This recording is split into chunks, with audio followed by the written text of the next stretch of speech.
নমস্কার বন্ধুরা। আচার তো আপনারা অনেক কিছুরই খেয়েছেন, কিন্তু এইভাবে একবার শীতের ধনেপাতা দিয়ে এই আচারটি এইভাবে বানিয়ে দেখুন। দারুণ টেস্টি হয় খেতে। এটা গরম গরম ভাত হোক বা খিচুড়ি, এমনকি রুটি পরোটার সঙ্গে হলে কিন্তু আর কিচ্ছু লাগে না। আর এই শীতের ধনেপাতা দিয়ে কিন্তু বানিয়ে আপনারা সারা বছর ধরে খেতে পারবেন। তার জন্য এখানে দেখুন আমি 2 আঁটি ধনেপাতা ভালো করে বেছে পরিষ্কার করে কিন্তু ধুয়ে নিয়েছি। ধুয়ে জলটা কিন্তু খুব ভালো করে ঝরিয়ে নিতে হবে। তারপরে দেখুন একটা ছুরির সাহায্যে ঠিক এইভাবে কেটে নিচ্ছি। একটু ছোট ছোট করে কেটে নিতে হবে।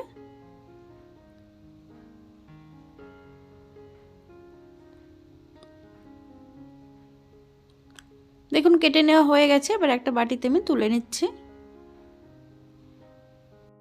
এই আচারটা আমি সারা বছরের জন্য বানাচ্ছি বলে কিন্তু পরিমাণে বেশ খানিকটা নিয়েছি। আর এদিকে দেখুন আচার তৈরি করার জন্য তেঁতুল তো অবশ্যই লাগবে এই আচারে, ধনেপাতার আচারে। তার জন্য আমি এখানে বেশ খানিকটা তেঁতুল নিয়েছি। তেঁতুলটাকে এবার গরম জলের মধ্যে ভিজিয়ে রাখবো, এতে করে তাড়াতাড়ি নরম হয়ে যাবে। এইভাবে আমি 10 মিনিট এই গরম জলে ভিজিয়ে রাখবো। 10 মিনিট পর কিন্তু তেঁতুলটা কিন্তু বেশ নরম হয়ে গেছে। এবার হাত দিয়ে কিন্তু খুব ভালো করে চটকে নিতে হবে। এইভাবে দেখুন খুব ভালো করে এইভাবে চটকে নিয়েছি। এবার এইগুলো কিন্তু খুব ভালো করে চেপে যে এইগুলো সেগুলো কিন্তু ফেলে দিতে হবে।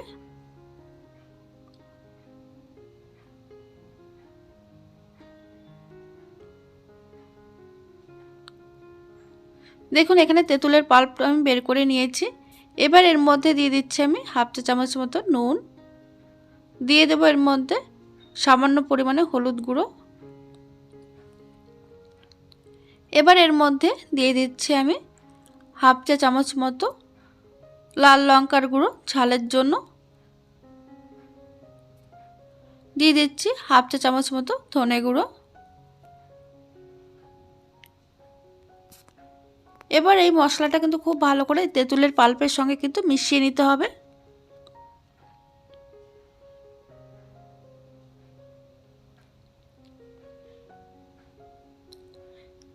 খুব ভালো করে মেশানো হয়ে গেছে। এবার এটা আমি সাইডে রেখে দিচ্ছি। এদিকে গ্যাসে একটা কড়াই বসিয়েছি। কড়াইটা ভালো করে গরম হয়ে যাওয়ার পর গ্যাসের আঁচ লো টু মিডিয়ামে রেখে এই শুকনো কড়াইতেই আমি ধনেপাতাগুলো দিয়ে দিচ্ছি।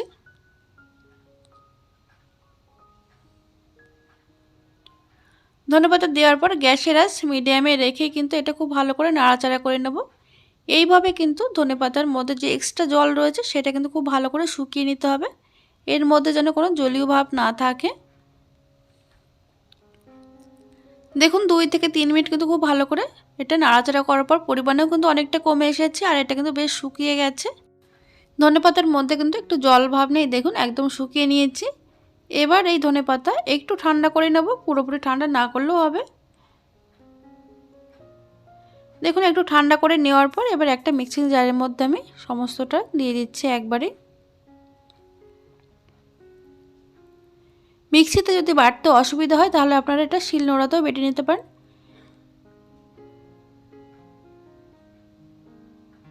এবার এটা কিন্তু একদম মিহি করে বেটে নিতে হবে। এটা মিক্সিতে বাটতে একটু সমস্যা হচ্ছিল যেহেতু পুরোটাই শুকনো, তার জন্য আমি এখানে 1 চামচ তেঁতুলের পাল্প দিয়ে দিয়েছি। তেঁতুলের পাল্প দিয়ে কিন্তু এটা একদম মিহি করে বেটে নিয়েছি। এবার কড়াইতে দিয়ে দিচ্ছি আমি এখানে 3 টেবিল চামচ মতো সরষের তেল। যেহেতু আচারটা পরিমাণে অনেকটাই হবে তার জন্য তেলের পরিমাণটাও কিন্তু একটু বেশি দিতে হবে। তেলটা একটু গরম হয়ে যাওয়ার পর এখানে আমি 2টো শুকনো লঙ্কা এইভাবে কাঁচি দিয়ে কুচি কুচি করে কেটে দিচ্ছি। তারপরে দিয়ে দিচ্ছি এখানে 1/4 চা চামচ কালো সর্ষে আর 1/4 চা চামচ হলুদ সর্ষে। দিয়ে দেবো এর মধ্যে সামান্য কালো জিরে। গ্যাসের আঁচ কিন্তু এই সময় একদম লোতে রয়েছে। এবার এই তেলের মধ্যে দিয়ে দিচ্ছি আমি 10 থেকে 12 কোয়া রসুন একটু কুচি কুচি করে কেটে নিয়েছি, সেটা দিয়ে দিলাম।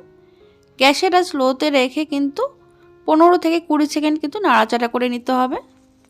তবে রসুনটা কিন্তু পুরোপুরি ভেজে যেন লাল না হয়ে যায়। হালকা একটু ভেজে নেওয়ার পর এবার এর মধ্যে দিয়ে দিতে হবে তেঁতুলের পাল্প, যেটা আমরা আগেই রেডি করে রেখেছিলাম সেটা দিয়ে দিলাম।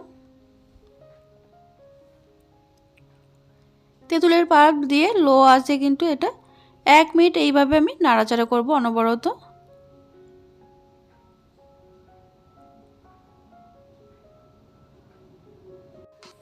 1 মিনিট আগে এইভাবে নাড়াচাড়া করার পরে দেখবেন জলটা শুকিয়ে গেছে। তেঁতুলের মধ্যে আমরা যে জলটা মিশিয়েছিলাম সেই জলটা কিন্তু শুকিয়ে যাবে আর উপর থেকে এরকমভাবে তেল ভাসতে শুরু করবে। এইভাবে যদি আচারটা বানানো হয় তাহলে কিন্তু আচার অনেক দিন পর্যন্ত ভালো থাকবে, রোদ্রে দেওয়ার ঝামেলা ছাড়াই। দেখুন উপর থেকে তেলও ভেসে উঠেছে। এবার এর মধ্যে দিয়ে দিচ্ছি বেটে রাখা ধনেপাতা।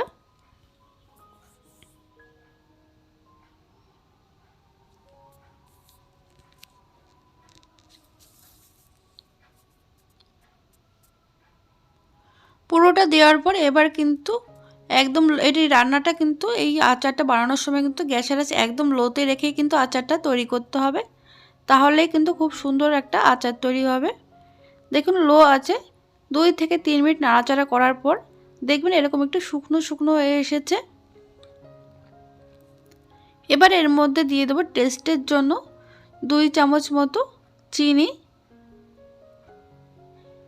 যেহেতু তেঁতুল দেওয়া হয়েছে আর একটু চিনি দিলে টেস্টটা কিন্তু ভীষণ ভালো হবে।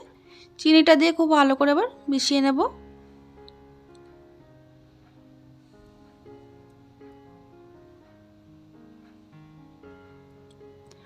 আরও কিছুক্ষণ নাড়াচাড়া করার পর দেখবেন সাইড থেকে এরকম কিন্তু তেল ভাসতে শুরু করবে।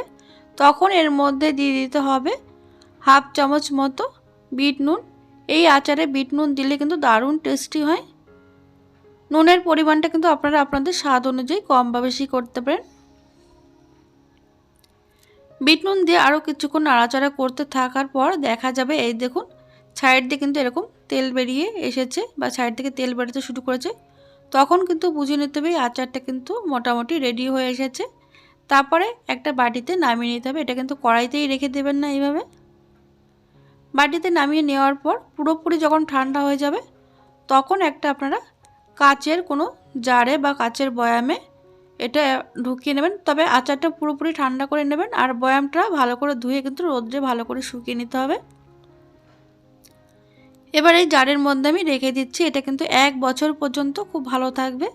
তাহলে বন্ধুরা আপনারা দেখতেই পেলেন কত সহজেই তৈরি হয়ে গেল ধনেপাতার আচার। এই আচার গরম গরম ভাত, রুটি, পরোটা, খিচুড়ি যার সঙ্গেই খান না কেন একদম মুখে রুচি ফিরে আসবে। মুখে যদি রুচি নাও থাকে, আর আজকের এই রেসিপি যদি ভালো লেগে থাকে তাহলে লাইক, কমেন্ট, শেয়ার করে পাশে থাকবেন আর প্রচুর প্রচুর বন্ধুদের সঙ্গে শেয়ার করে দেবেন। আর আপনারা বাড়িতে বানিয়ে আমাকে কমেন্টের মাধ্যমে জানাতে ভুলবেন না কেমন হয়েছিল এই আচার। ভালো থাকবেন।